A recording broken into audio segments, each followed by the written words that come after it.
Here's the thing with Tristan Jarry, and I've talked to you about this before Edmonton even went out to get him. I've seen Tristan Jarry since he's come in the league doing the Penguin broadcasts, and he's frustrating at times. I think you can see that, but there's this pedigree in him, this ceiling in him, where you talk about the money that he makes.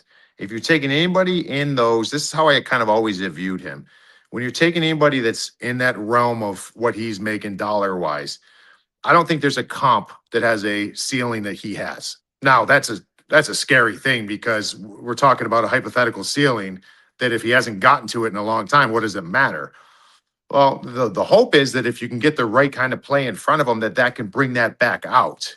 Here's the thing, though.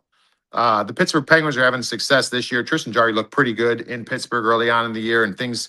Uh, it's been a surprising year in Pittsburgh. The last couple seasons, that was one of the worst game managing teams, defensive teams, as far as letting your goaltenders see things that they shouldn't see at the National Hockey League level. I do think there is a world out there that if you can just get predictable shots on him, he's still going to have those moments. Tristan Jarry is going to have games where you're just like, how did that one go in? What was he thinking about in that moment? He has those moments, but he also has this ability to go on a run where you see him go to a couple all-star games. Like he's got a pretty high ceiling. So regardless of what happens here down the stretch, I still think there's a world out there that if you provide him with the right environment, that he could be a really good goaltender. But he's certainly better when you give him just predictable shots on net. And what we just talked about, Edmonton hasn't necessarily been doing that, so that hasn't brought the best out of him.